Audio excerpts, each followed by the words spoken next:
இறை தூதர் ஸல்லல்லாஹு அலைஹி வஸல்லம் அவர்கள் கூறினார்கள், முன்னொரு காலத்தில் 3 மனிதர்கள் நடந்து சென்றனர்.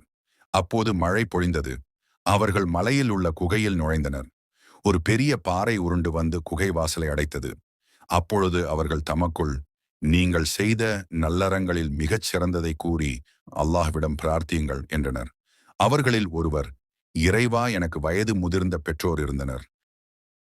நான் ஆடு மேய்க்க வெளியே சென்றுவிட்டு பிறகு வந்து பால் கறந்து பால் பாத்திரத்தை பெற்றோர்களிடம் கொண்டு வருவேன்.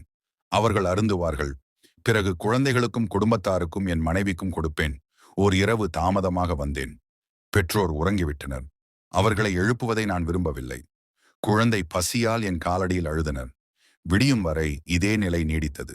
இறைவா, நான் இதை உன்னுடைய திருப்தியை நாடிச் செய்திருப்பதாக நீ அறிந்தால் நாங்கள் வானத்தை பார்க்கும் வகையில் ஓரிடைவெளியை ஏற்படுத்து.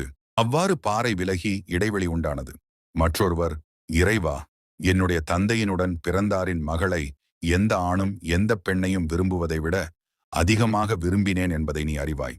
அவள் தனக்கு 100 தீனார் தரும் வரை தன்னை அடைய முடியாது என்றாள். நான் உழைத்து 100 தீனாரை திரட்டினேன்.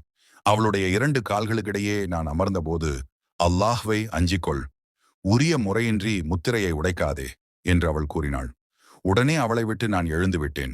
இதை உன்னுடைய திருப்தியை நாடி நான் செய்திருப்பதாக நீ அறிந்தால் இந்த சிரமத்தை விட்டு நீக்கு என கூறினார். அல்லாஹ் அவர்களை விட்டு 3 2 மடங்கு சிரமத்தை நீக்கினான்.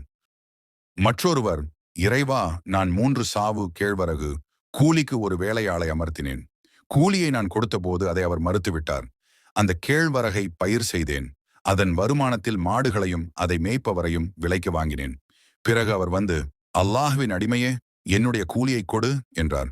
இந்த மாடுகள் அதை மேய்ப்பவர்கள் எல்லாம் உமக்குரியவை, எடுத்துச் செல்லும் என்று கூறினேன். அதற்கவர், என்னை கேலி செய்கிறீரா என்று கேட்டார். நான் உம்மை கேலி செய்யவில்லை, இவை உமக்குரியவைதான் எனக் கூறினேன். இறைவா, இதை நான் உன்னுடைய திருப்தியை நாடிச் செய்திருப்பதாக நீ அறிந்தால் எங்களை விட்டு இந்த சிரமத்தை நீக்கு எனக் கூறினார். முழுமையாக சிரமம் விலகியது என இப்னு உமர் ரலியல்லாஹு அன்ஹா அறிவித்தார்.